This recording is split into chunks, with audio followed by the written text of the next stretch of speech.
Hello बच्चों, क्या हाल है आप सबका।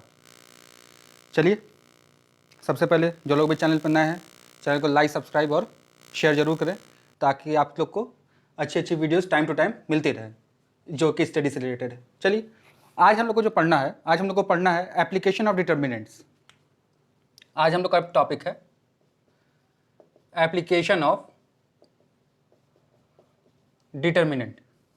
Application of determinant application of determinant में हम लोग को जनरली जो है ये हमारे लिए सीबीएसई बोर्ड के लिए ज़्यादा इंपॉर्टेंट है। आईएससी के सिलेबस से ये हट चुका है। सिलेबस आईएससी से क्या हो चुका है, ये रिड्यूस हो चुका है, लेकिन सीबीएसई बोर्ड के सिलेबस में ये अभी भी मौजूद है। तो एप्लीकेशन ऑफ डिटर्मिनेंट में क्या क्या चीज़ें पढ़नी है हम लोग ध्यान से देख लीजिए। सबसे पहले हम लोग को पढ़ना है इसमें एरिया ऑफ ट्रायंगल, दूसरा पढ़ना है कोलिनियरिटी ऑफ 3 पॉइंट्स और तीसरा पढ़ना है इक्वेशन ऑफ लाइन। तीन मेन जो टॉपिक हमारे पास है, area of triangle, collinearity of 3 points and equation of line by determinant. ये एप्लीकेशन ऑफ डिटर्मिनेंट है, हमारे पास 3 टॉपिक में हम लोग का रिड्यूस है। ठीक है, चलिए अब हम लोग आते हैं, शुरू करते हैं कि कैसे कैसे क्या क्या चीज़ें होती हैं। अब देखिए, एरिया ऑफ ट्रायंगल निकालना होगा तो सबसे पहले चीज एरिया निकालने के लिए हमको ट्रायंगल के तीनों वर्टेक्स पता होने चाहिए। क्या पता होना चाहिए बच्चा लोग? तीनों वर्टेक्स पता होना चाहिए। तो हमने लेट कर लिया, late vertices B x1 y1 x2 y2 and x3 y3। तीन हमने वर्टिसेस सपोज कर लिया इसके। अब ध्यान से देखिएगा, अगर तीन वर्टिसेस आपने सपोज कर लिए तो इसका जो एरिया होता है वो होता है x1 y1 x2 y2 x3 y3 और तीसरे वाले कॉलम में हम लोग 1 इंसर्ट कर देते हैं। तीसरे वाले कॉलम में क्या इंसर्ट कर देते हैं? 1 इंसर्ट कर देते हैं। ध्यान रहे, x1 y1 x2 y2 x3 y3 with sign consider करते हैं। विथ किसके साथ कंसीडर करते हैं? विथ साइन कंसीडर किया जाता है। कैसे किया जाता है बच्चा लोग? विथ साइन करते हैं। ध्यान रहे, विथ साइन किया जाता है। तो जैसे ही साइन के साथ कंसीडर करेंगे, प्लस माइनस जो भी होगा हमको यहाँ लगाना है। और तीसरा वाला कॉलम हमेशा क्या रहता है? 1 रहता है। हमेशा दिमाग बैठा रहे, तीसरा कॉलम क्या होता है? हमेशा 1 होता है। चलिए, अब इसको एक्सपेंड करने अगर आपको आता हो तो फटाक से एक्सपेंड कर लीजिए थ्रू डिटर्मिनेंट। क्या होता है जल्दी से लिखा जाए, x1 उसका पॉजिटिव वर्टिकल लाइन छूटा, y2 minus y3 minus y1 x2 minus x3 plus 1 x2 y3 minus y2 x3। ये हो गया हमारा।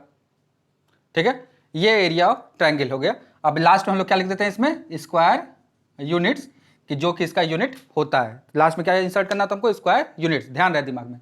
तो एरिया ऑफ ट्रायंगल निकालने के लिए कोई आपको प्रॉब्लम नहीं होनी चाहिए। तो पहले चीज तीनों वर्टेक्स हमको पता होना चाहिए, इसको हम लोग को डिटरमिनेंट के फॉर्म में भर देना है। और तीसरा वाला कॉलम हमेशा क्या रखना है बच्चा लोग? 1 रखना है। क्या रखना है? 1 रखना है। ध्यान रहे, तीसरा कॉलम हमेशा क्या होता है? 1। अब इसके बाद इसका एक्सपेंशन आपको आता है, एक्सपेंशन करेंगे, लास्ट में स्क्वायर यूनिट्स ऐड कर देते हैं। रीजन आपको बता दिया, क्योंकि एरिया हमेशा किसमें होता है? स्क्वायर यूनिट्स में होता है भाई। ध्यान रहे दिमाग में, कहीं कोई कंफ्यूजन ना होना चाहिए दिमाग में। चलिए,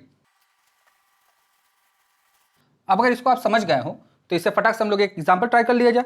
हम लोग को एक वर्टिसेस दिए हुए हैं -3, 5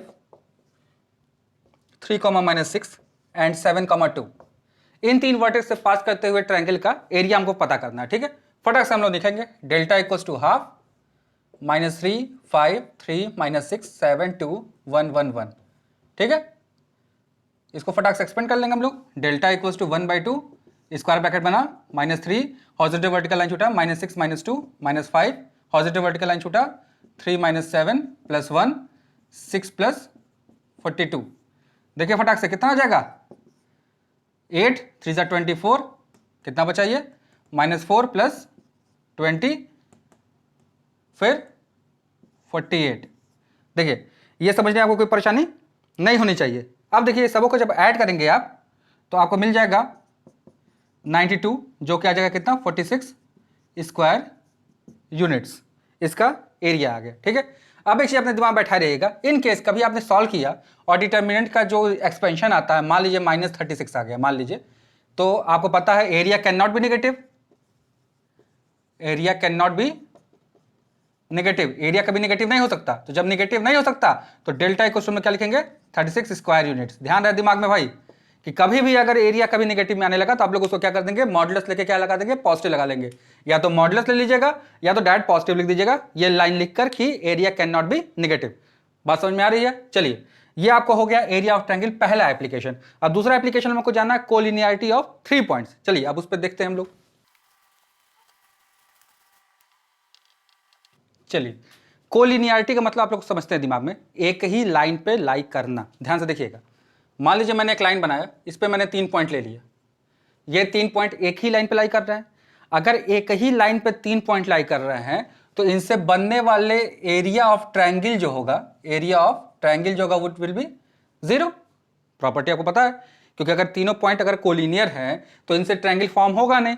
ट्रायंगल नहीं फॉर्म होने का मतलब क्या होगा, ट्रायंगल का एरिया क्या होगा भाई, क्या होगा, 0 होगा। ध्यान से देखिएगा, क्या होगा यहाँ पर, 0 होगा। तो एरिया 0 होने का मतलब आपके दिमाग में क्लियर हो रहा है?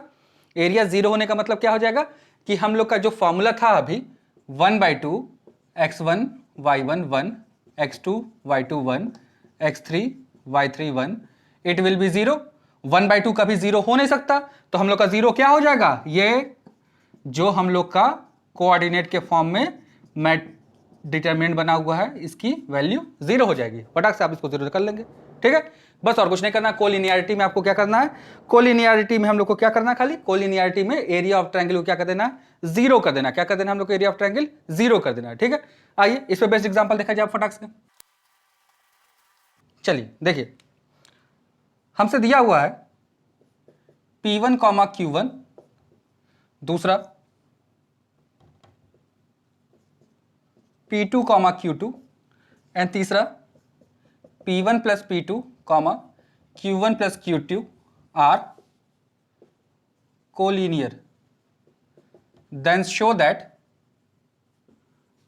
शो करना हमको P1 Q2 equals to P2 Q1, ठीक है, ये हमको शो करना होता है, ठीक है। ये बात दिमाग बैठी रहे कि कोलिनियर दिया हुआ है, इसका मतलब इनसे बनने वाले ट्रायंगल का एरिया क्या हो जाएगा, मेरा 0 हो जाएगा। क्या हो जाएगा बच्चा पार्टी, 0 हो जाएगा। ध्यान से आप समझे रहिएगा, कोलिनियरिटी ऑफ 3 पॉइंट्स तभी फॉलो हो सकता है जब उनसे बनने वाले ट्रायंगल का एरिया कितना हो जाएगा, 0 हो जाएगा। तो इस बेसिस पर अगर देखा जाए तो इसको हम लोग को क्या सॉल्व करना है, P1 Q1 1 P2 Q2 1 P1 plus P2 Q1 plus Q2 1, ये हो गया हमारे पास। इसमें समझने में कोई परेशानी नहीं होनी चाहिए आपके पास। ये हमारे पास क्या आ गया, वैल्यू आ गई, ठीक है। अब हम लोग डिटरमिनेंट की प्रॉपर्टीज पढ़े थे कि डिटरमिनेंट में हम लोग एक्सपेंशन से पहले कहीं ना कहीं एक जगह क्या बनाते हैं, 0 बनाते हैं। और 0 बनाने का एलिमेंट कहां पे चूज करते हैं, जहां पे एलिमेंट क्या होते हैं, बड़े लिखे होते हैं। तो बड़े एलिमेंट कहां लिखे हैं, यहां लिखे हैं और यहां लिखे हैं। तो ऑपरेशन में क्या चूज करेंगे, फटाक से बताइए दिमाग में सोचकर। हम लोग को ये 0 बनाना है, तो यानी कि इन दोनों को ऐड करके इसमें से क्या करना है, सब्ट्रैक्ट करना है। क्या करना है, सब्ट्रैक्ट, हाँ सही बोला, क्या करना है, सब्ट्रैक्ट। तो यानी कि हम लोग क्या करें, R3 replaced by R3 minus R1 plus R2, R1 R2 add करके R3 में से क्या कर दे हम लोग, सब्ट्रैक्ट कर दे। बहुत सही, आप लोग अच्छा समझ गए। चलिए अब देखिए फटाक से कैसे हो जाएगा, P1 Q1 1 P2 Q2 1, यहां 0, यहां पे 0, यहां पे क्या आ जाएगा आपका -1। इसको समझने में कोई परेशानी आपके पास नहीं होनी चाहिए। फिर क्या पढ़ा था डिटरमिनेंट में हमने, डिटरमिनेंट में हमेशा एक्सपेंशन उस वाले रो या कॉलम से करते हैं जिसमें मैक्सिमम जीरोज होते हैं। क्या होते हैं, जिसमें मैक्सिमम जीरोज होते हैं। तो किस वाले में है, रो नंबर 3 में मैक्सिमम जीरोज हैं, तो हम किसके थ्रू एक्सपेंड करेंगे, रो नंबर 3 से। बहुत अच्छे, रो नंबर 3 के थ्रू एक्सपेंड करिए, -1 लगा लिया, फटाक से उसका हॉरिजॉन्टल वर्टिकल लाइन छोड़ा, क्या मिल जाएगा, P1 Q1 P2 Q2, this will be 0, minus तो गायब हो गया, क्या आ जाएगा, P1 Q2 minus Q1 P2 will be 0। तो P1 Q2 equals to Q1 P2। देखिए प्रूव हो गया हमारा, कितना इजी टास्क था हमारे लिए, ठीक है।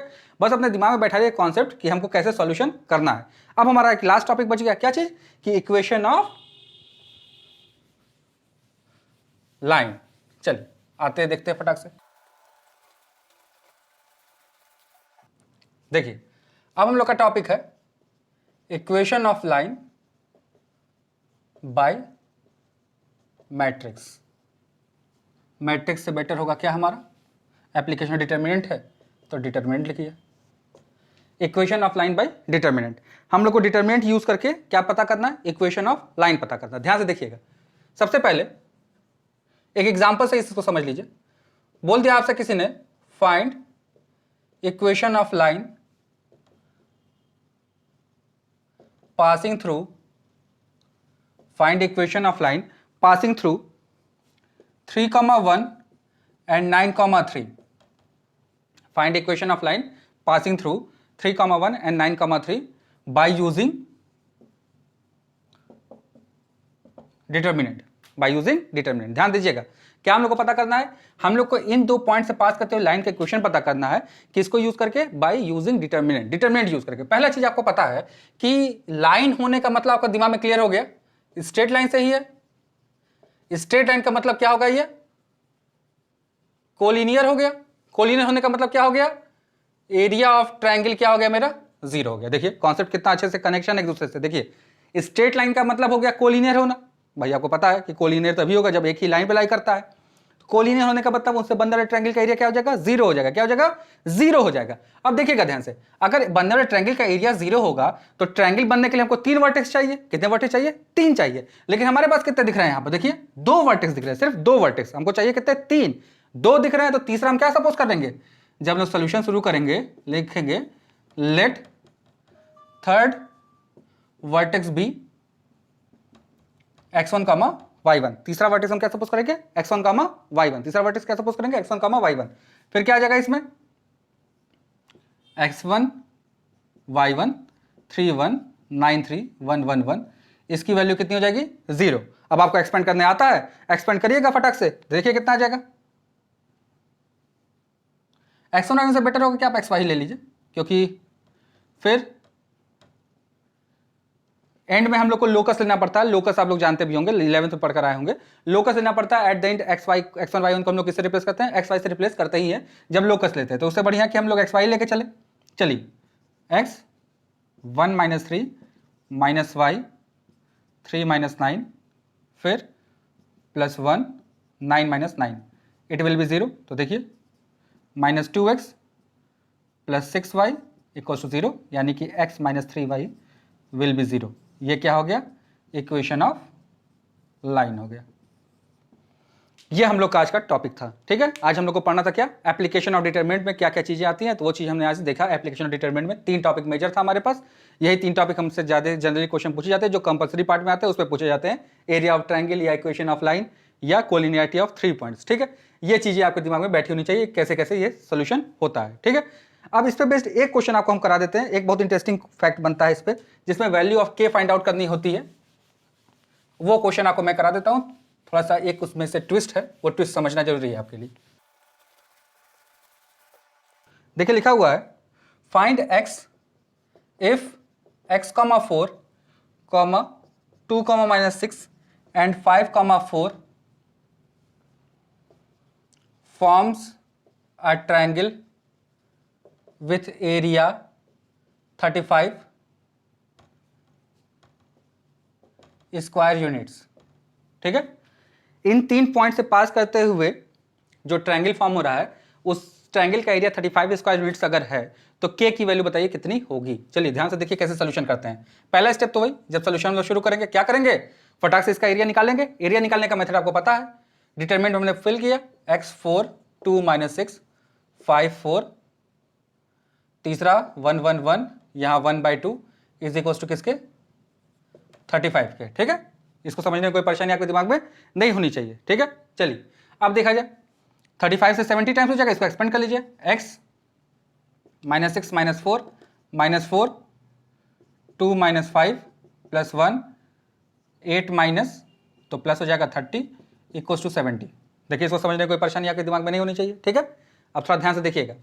यह आ जाएगा -10x माइनस, तो ये प्लस हो जाएगा 3 4 6 12 + 38 = 70। इतनी बातें समझने में कोई परेशानी आपके दिमाग में नहीं होनी चाहिए। ठीक है, अब थोड़ा ध्यान से देखिएगा। -10x प्लस ये कितना हो जाएगा? 50 = 70।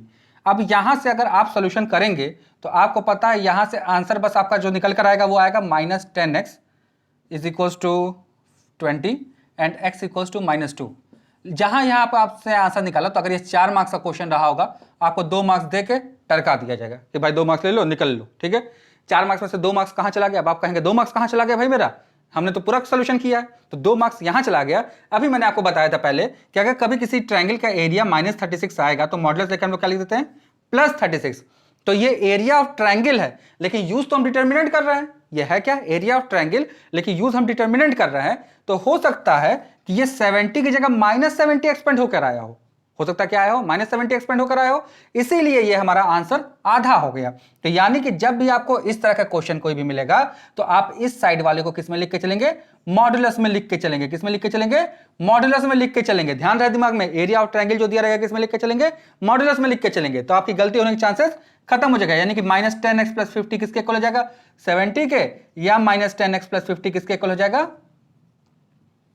-70 के। अगर ये होगा तो x की वैल्यू कितनी आ जाएगी थी मेरे पास? -2 आ गई थी। अगर ये होगा तो कितना हो जाएगा? ये x की वैल्यू 12 आ जाएगी। ठीक है, तो ये बातें अपने दिमाग में बैठा रहिए कि कैसे कैसे सॉल्यूशन होते हैं। तो ये आज हम लोग का लास्ट टॉपिक था जिसको हम लोग आज पढ़ना था। तो अब हम लोग का जो नेक्स्ट टॉपिक होगा हम लोग उसमें पढ़ेंगे adjoint of matrix, adjoint and inverse of matrix.